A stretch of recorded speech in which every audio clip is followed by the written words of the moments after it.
again, and welcome back to the fastest half hour in the cryptid world, This Week in Bigfoot, the news show that scours the internet and the Bigfoot community each and every week to bring the people, places, and stories making headlines around the Bigfoot world. Then we take it and wrap it up in a nice, neat 30-minute package. If it has to do with Sasquatch, Bigfoot, or the Wildman, trust me, we've got you covered. This week, we're back in Kentucky as the crypto crew uncovers strange howls and calls coming from deep in the Appalachians. Mike Luci takes a look at the trouble with Patty. Snowwalker Prime's had enough with dead hogs and a brand new 2 Minutes With. And the Bigfoot Rundown returns with more videos, clips, and reels for you to digest. These stories and so much Bigfoot news, it ought to be against the law, so you better buckle up, settle in, and pay attention, because like I said, we move fast around here. You ready? Let's go. 911, what are you reporting? He's walking upright like a man. With someone or something crawling around out here. But he went back up the mountain. Get somebody out there. What's going on now, sir? That son of a bitch is about 6'9", I don't know. He's all black and big. He is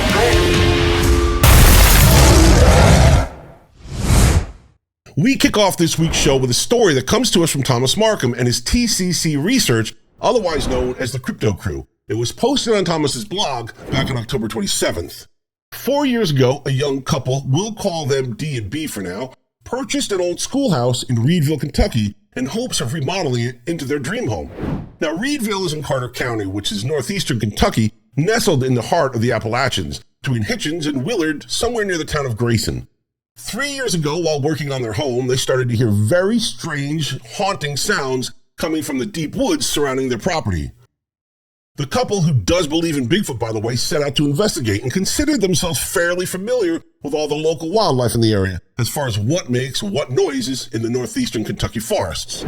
But these sounds that started back in 2020 were different. They were like nothing they had ever heard before. During their research, they did discover that the 1994 Hawkins County Bigfoot sounds from Ohio were very similar to what they had going on around their property. Remember these?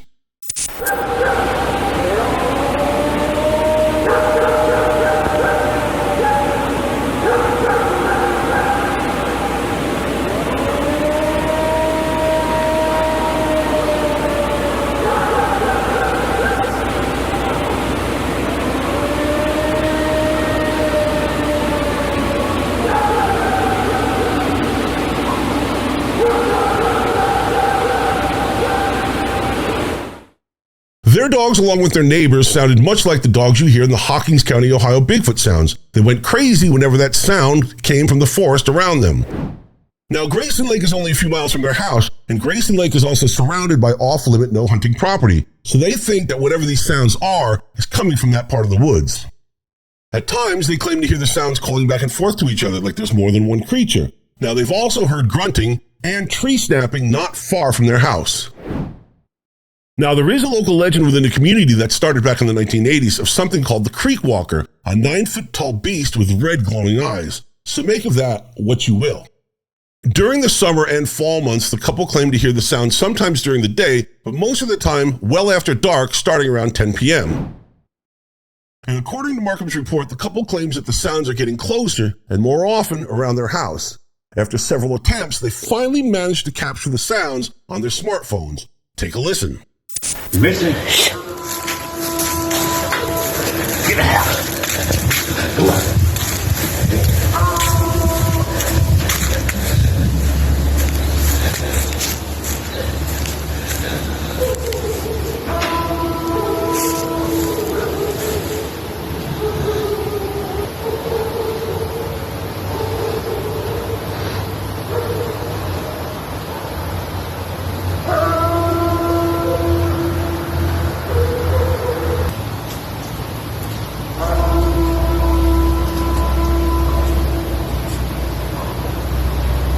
Now, if anyone has heard similar sounds in the Grayson area or northeastern Kentucky, or can help identify whatever these sounds are, drop us a line in the comment, or you can hit up Thomas Markham direct at thecryptocrew.com. It goes without saying that the Patterson-Gimlin film is in a league of its own. It's considered by many to be the most compelling piece of alleged Bigfoot footage. However, while it's never officially been debunked, there's still a strong case against the film's authenticity.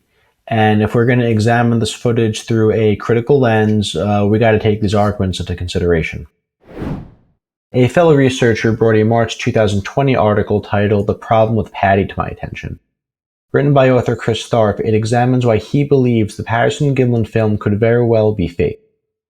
Although Mr. Tharp affirms his belief in Bigfoot, he believes the Patterson-Gimlin film has a number of red flags that might not outright debunk it, but make it, quote, very difficult to arrive at any other conclusion than that Roger Patterson most likely faked the whole thing for notoriety and, more importantly, monetary gain. To start, Tharp reminds us that the original footage is grainy, shaky, and low resolution. He believes any so-called enhancements that are said to reveal more details about Patty, he believes those determinations are subjective and basically equivalent to a Rorschach test. Tharp also takes up issue with certain details about Patty's appearance, like the butt and the breasts. He doesn't believe the butt moves in conjunction with the body, leading him to believe it's a sign of padding. Regarding the breasts, the article notes how Patterson self-published a book 1 year earlier, which featured the drawing of a female Sasquatch with breasts. For those doubting, Patterson wouldn't have gone to lengths that far if it were a hoax. Mr. Tharp also has reservations about Patty's movements. While many say its walk can't be replicated by a human, Mr. Tharp disagrees. He thinks Patty has a suspiciously human-like gait. It didn't run, it didn't act scared, but yet it acted leery of us. The article also strongly focuses on Roger Patterson himself. It mentions how Patterson was shooting a film about Bigfoot and chose to film at Bluff Creek after encouragement from a gentleman named Ray Wallace, who found footprints there in the late 1950s, which turned out to be fake. So, as the article clarifies, Patterson essentially chose Bluff Creek based on a fabricated account. Patterson's documentary also included flashback scenes containing a Sasquatch. This required someone to dress up in a Bigfoot suit in order to shoot. He previously filmed at Bluff Creek a few months earlier in 1967 and returned on October 20th to shoot more footage, which is when he and Bob Gimlin happened to have their infamous run-in with Patty. Mr. Tharp thought the timing of this was just too convenient. The article lays out a structured argument for skepticism against the Patterson-Gimlin film. However, it's worth noting that most of the talking points are subjective, circumstantial, and they by no means debunk the footage. Nonetheless, it's important to acknowledge these opposing points of view so you, the viewer, can make your own decisions on it. Great apes have long captivated the scientific community and mankind as a whole, intriguing us with their intricate social dynamics and behavior mirroring our own. Yet, beyond the allure of their similarities lies the reality: primal aggression, a trait shared among all great apes, including us humans. Recent events involving deadly chimpanzee attacks on gorillas brings to light the potential dangers inherent in close encounters with wildlife, prompting a reevaluation of risks associated with researching the hidden world of Bigfoot.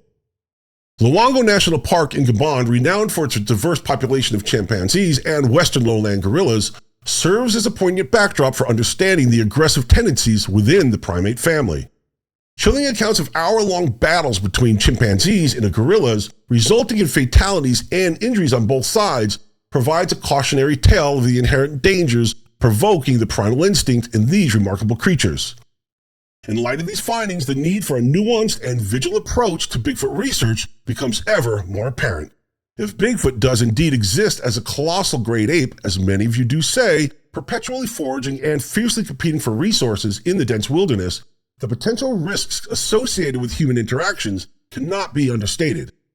Some researchers often wander the wilderness employing tactics to attract the creature's attention, such as knocking on trees with bats, we did it, or attempt to mimic their calls and fool the creature into response with a feeble whoop or clack. We also did it. But what message is the creature actually receiving from these attempts? Those employing these tactics should reevaluate their thinking and tread lightly to avoid provoking what could easily be interpreted as territorial aggression from these massive creatures. And there are some Bigfoot researchers who've told us that they've left prizes out. They've left things for these animals, such as buckets of blueberries or strawberries, or they've You know, they've shot a deer and they've left it laying out in the woods, or they've left fruit. And while there are some enthusiasts who continue to believe that Bigfoot is nothing more than a gentle forest giant, wandering the woods communing with nature, constructing tree structures for no apparent reason, the reality of it being a formidable, flesh and blood creature protecting its territory or its young cannot be dismissed.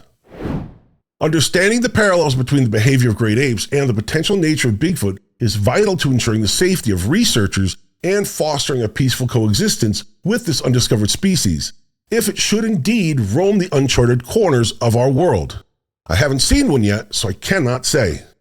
As we continue to navigate the complex interplay between our curiosity and the preservation of our natural balance, it's important to approach the quest for the understanding of Bigfoot with reverence and caution, honoring the potential dangers while unraveling the mysteries that lie within our shared primal ancestry.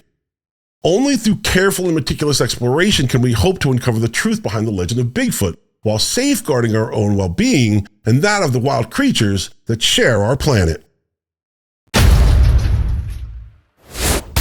Tonight's episode is sponsored by Larynx. Got a quick update on the Queensland video from last week, just to refresh your memory. No, just put my boot next to it. Fucking ripped clean in half, and then this next to it.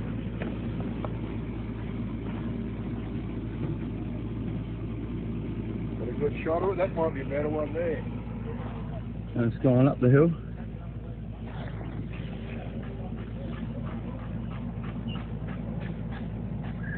Hey, what about just digging a hole and burying them? It's only 2 crates. Yeah, that's right. What about up there? What's up there? Oh, that's cool. Yes, sir. Well, you can see where something's dragged it down there. I didn't look to see if the other kind is still up there. You're bossing to be eyes open, So it's nothing groundbreaking. I just found a DailyMail.com article about a Yowie researcher, Dean Harrison, who gave his opinion on the footage. He said everything in it looked right, but he did clarify that this is resurfaced footage that he first saw 2 years earlier in 2021. The article says, quote, "The footage is believed to have been filmed in North Queensland several years ago. What's important about that is the term several years, which might insinuate this video could have originally appeared much earlier than 2021. So, in case you haven't gotten it already, that Reddit video we covered last week, that wasn't the first time this footage surfaced anywhere." The article reiterates this footage was allegedly taken in Queensland near an Adani Rail Project construction site between the towns of Glendon and Claremont. To give you some context, here's a map of what the railway project looked like. So I know they're not on the map, but just to give you some context, the towns of Glendon and Claremont are located about 40 to 80 miles east of the 3 you see on here. So that railway line, it runs, it's located beneath those 3 towns, heading in like a southwesterly direction.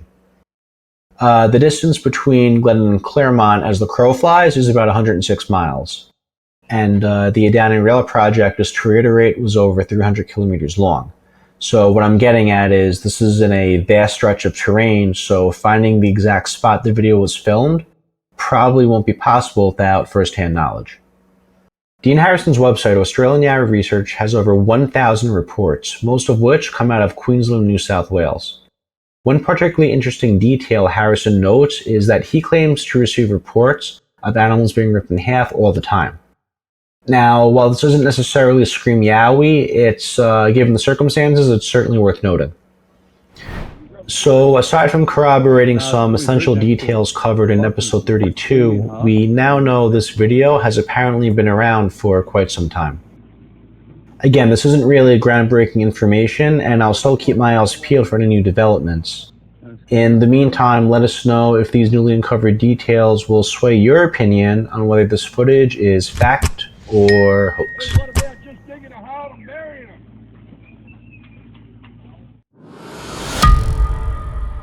All right, folks, we are officially halfway through episode 33, which can only mean one thing. It's the part of the show where we give to content creator Michael Merchant so he can speak his mind and get what's ever bothering him off his chest. I don't know what he has up his sleeve this week, but I bet you it's going to kick ass.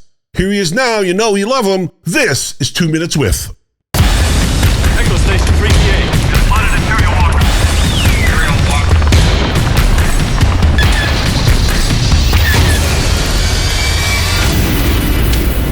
Echo Station 3PA. We have spotted Imperial Walker.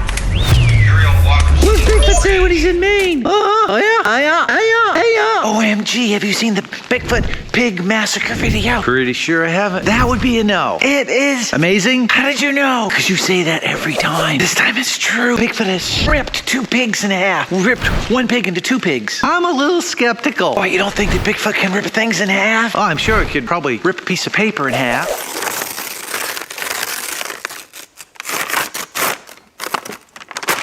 Or a pig. Or a piece of tinfoil.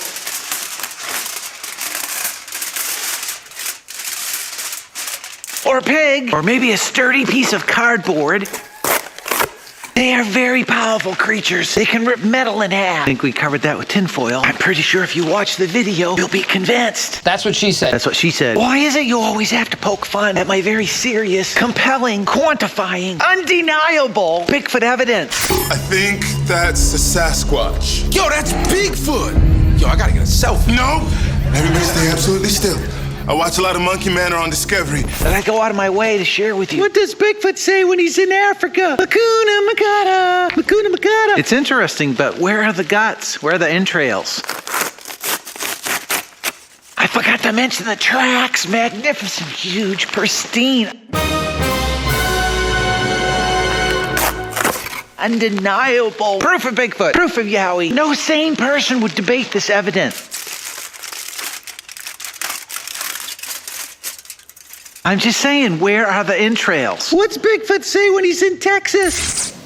I remember the Alamo. It wasn't the scene of the murder. The parts were carried there. The 2 pieces of the pig were left there by Bigfoot. It was killed somewhere else. What's Bigfoot say when he's in Russia? Nothing. He doesn't speak Russian. Is there video of the kill site? Just the video of the pig, the 2 pieces of the pig and a couple of tracks in the sand. Okay, say knock knock. Knock knock. No, I say knock knock. Who's there? Bigfoot. Well, you don't look like Bigfoot. That's because I'm in disguise. Eyewitnesses sound compelling. You do act like they're puzzled. It's an interesting video. Aha! What? Yeah, it's an interesting video. Aha! Finally, you believe a Yowie ripped a pig in half. No, I wouldn't go that far. That's what it sounds like you're saying. It's interesting. That's what I'm saying. No, it doesn't sound like that's what you're saying. I just said it. I think you secretly believe in Bigfoot. What? No.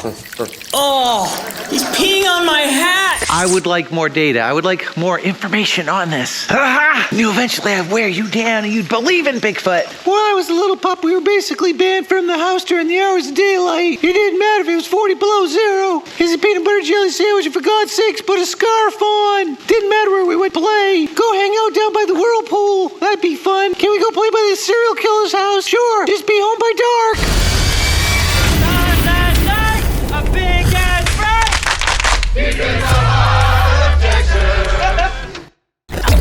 Wild Bigfoot by Larix, the official hat of This Week in Bigfoot, sponsored by Larix. It's time once again for the Bigfoot Rundown. The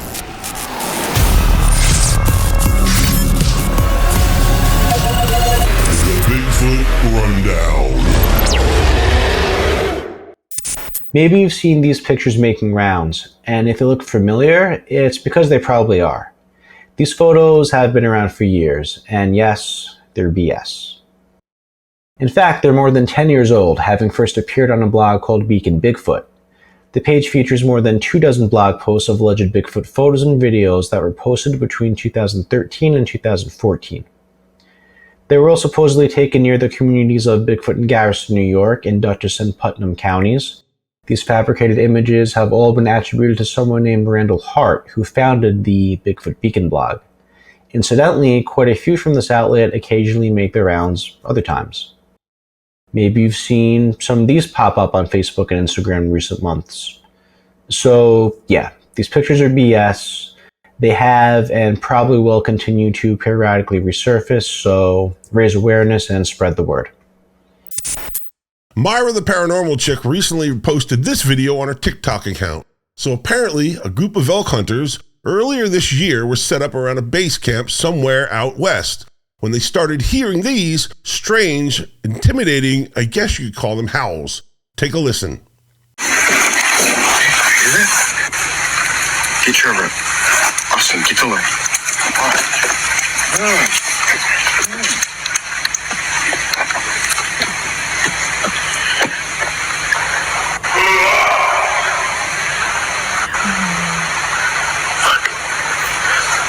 Hey! That was not an elk.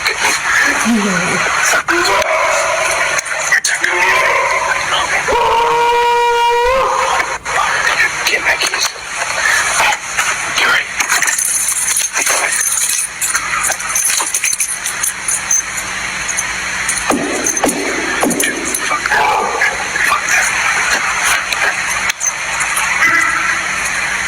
Everybody get in my truck. So it sounds like there was definitely more one of whoever or whatever that was. What do you think? Have you heard that before? Let us know in the comment section. Axios ran a tournament-style bracket where voters got to pick the best cryptid. Bigfoot made it to the fourth and final round, where it faced off against the infamous Chupacabra for the title. Although it was close, the Chupacabra ultimately prevailed, getting 51% of total votes. Bigfoot beat their other opponents in rounds 1 to 3 by formidably large margins. It breezed past the Michigan Dogman by a whopping 48 points in round 1, La Llorona by 16 points in round 2, and the lesser-known Jackalope by 30 points in round 3. The entire bracket featured 16 different cryptids. Some were more well-known than others, but there were a few on there that I admittedly never heard of before. Although it's worth noting, there were some names on there that would ordinarily be considered supernatural entities, or even different iterations of the same cryptid. The tournament garnered over 8,900 votes between October 20th and October 27th. This one comes to us from Eric Wood's Paranormal Highway account on TikTok. Apparently, for reasons known only to the campers and the people that made the video, trail cameras were set up around a base camp somewhere out west. One trail camera captured this back on September 10th.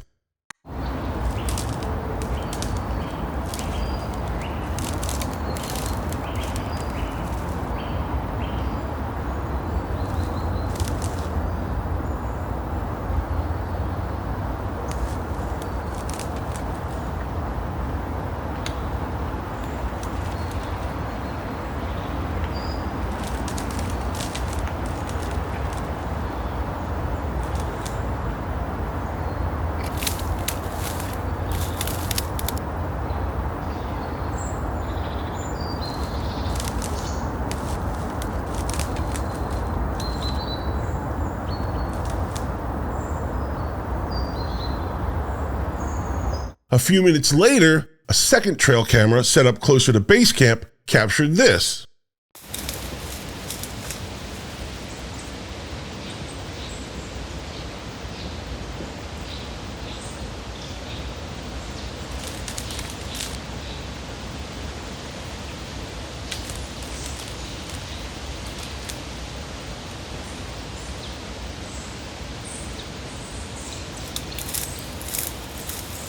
Comments were mixed with this video, with people saying it looked like somebody in a ghillie suit, to an outright hoax due to the lack of metadata from the so-called trail cameras, to people that thought it was actually Bigfoot.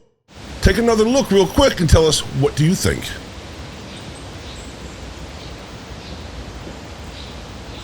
The Bigfoot Field Researchers Organization recently announced locations and dates for their 2024 expeditions.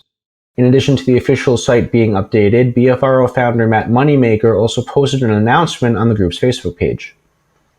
As of recording this segment, expeditions are taking place in 11 states and provinces, including Washington State, British Columbia, Arizona, New Mexico, Missouri, Minnesota, Wisconsin, Ohio, West Virginia, Florida, and Connecticut. Expect more locations to be added in the coming months, with the possibility of multiple expeditions happening in one state. As a BFRO investigator myself, who's been to many of these outings, I personally recommend attending. They're great for meeting other like-minded individuals, spending time outdoors, and investigating some great locations with documented Bigfoot encounters. If you're interested, follow the website's instructions for registering. These expeditions fill up quickly, so make sure you sign up while spots are available. Now, for those maps and graphs fans, Drew Durnall released this estimated Bigfoot population map for the US and Canada. The data considers the forest acreage for each state and province and the total number of BFRO reports for the same. The estimated Bigfoot populations based on the number of sightings. Because there's not very many claimed Bigfoot sightings in the state of Nevada, our estimated population for the Bigfoots would only be about six Bigfoots. Now there's going to kind of be some sort of correlation with population each state has. There's 56 Bigfoots compared to the number of sightings in California. We have a lot of people, so we're definitely finding them Bigfoots. There's about 100 Bigfoots in Texas, 47 in Florida, 0 in Rhode Island. That's how I was going to be able to poke a hole in this map. We would have definitely have found one by now if there was at least one in Rhode Island. Rhode Island is so small, you just look down your block and you'd be able to see it. 0 in Delaware. But what I like about this map is if there were thousands of Sasquatches running around, they probably would be mostly up here. Cascadia is home to some of the oldest trees on the planet. There's also not a whole lot of people that live here. Hate to burst anyone's bubble, but there probably isn't thousands of Bigfoots walking around. But if there is one, they probably are somewhere in here. Now, I liked this short. I thought it was a good way to look at the Bigfoot subject. Besides the fact that Drew constantly used the word Bigfoots, if you're into maps and graphs and all sorts of crazy data, be sure to check out his YouTube channel. As always, the link is in the description. And that's this week's Bigfoot Rundown. The Bigfoot Rundown. Here's Chuck Larson again with this week's top 5 podcasts and live streams.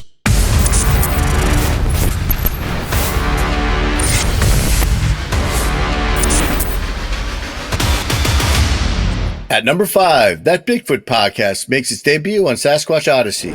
Tiffany, Wayne, and Brian talk about Brian's expedition with Todd Standing. Did they see UFOs as well? You know, some people have done that. Some people just, you say the words Todd Standing and people just completely turn off, and they have every right to do that. I get that. You know, some people can't get past the fact that they think he hoaxed the videos. I mean, how long does it take for somebody to make a mistake like that and do something that they think they were doing it for the right reasons or whatever the case may be? Did they get a pass ever? I think a lot of people are so jaded in this field because there have been so many people that have just gone crazy with these red circle squatches that everybody's like, oh, this is bullshit, you know, blah, blah, blah. Coming in at number 4, we have the Seeker Podcast. Members of the Arkansas Bigfoot Cartel talk about their new drone and their investigation area, Bigfoot Hollow. Teenagers were in their car, and a Bigfoot come up. They got stuck in the mud out there. They was out parking and partying and stuff like teenagers do. They got stuck in the mud, and they tried to get out. Of course, it got deeper and deeper, couldn't go nowhere. So a couple of the boys was going to walk into town. The town, not that far away. They was going to walk into town to get some help to pull them out. And as soon as they got out of sight, these Bigfoot come up out of the woods there, and they saw this UFO land over there, and this Bigfoot comes up out of the woods and starts shaking their car and beating on it and everything, scratching it all up. And about that time, the cops show up, and the cops said, "Where'd it go? Where'd it go?" And they said, "Well, it landed right over there." Sliding in at number 3, Jeremiah of Bigfoot Society asked Brian Hewler about his face-to-face encounter in southeast Oklahoma. Check it out. Then I look at it, and it pops up one more time, and looks at us, and goes down. Now, this is where it gets really weird. So it's on a little bit of a hill, and this stumps towards the top. And all of a sudden, I saw this thing on the ground, like its chin was on the ground, and it went to the side of the stump. And it was just staring at me, and I'm locked in, you know, like I'm watching this thing, and then it moves behind the stump, and then we hear like the leaves rustle a little bit, and then we just hear this thing just walk away. And I knew immediately what I just saw. Like I knew because I saw the face, I could see the skin, I saw the hands, I knew exactly what it was. Number 2. The Cryptid Huntress Jessica Jones on Spaced Out Radio talks to D.A. Roberts and Robbie Raines about their Teddy Roosevelt theory. Let's roll it. This is a story that he collected while out on the frontier before he went into politics. We think that because of the level of detail in the story and the fact that Bauman was never given a first name and never came forward, we think that Bauman probably was Teddy Roosevelt. There's schools of thought where people say, he wasn't him. But it makes more sense that Bauman was Teddy Roosevelt. But if you can accept that as a premise that Teddy Roosevelt, even as a young man, knew about these things, one of the first things he does as president is create the National Park Service, setting aside, 88 million square miles? 87 million acres. 87 million acres of national park land that's perfect habitat. And at number 1, it's Sasquatch Chronicles, episode 1002. Check out these vocalizations a witness caught while in Virginia. And all of a sudden, everything just got dead quiet, and then that's when the vocalization started, and it was echoing.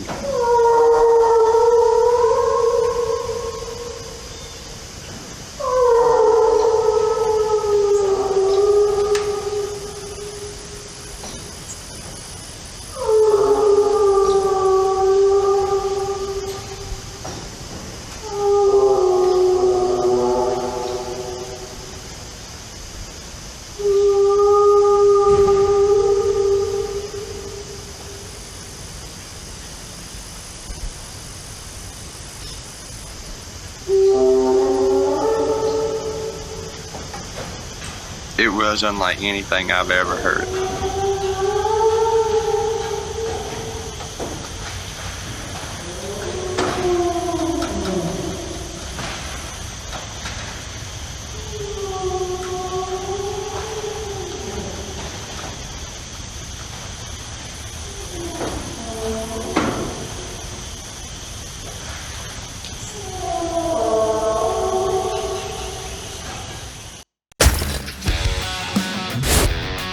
All right, folks, it pains me once again to tell you that we are all out of time for this week's episode. I'd like to thank you for watching and remind you to like and share everything we do here at the Catskill Appalachian Research Collective. You got to tell your friends. It's important for the success of the channel and the success of This Week in Bigfoot.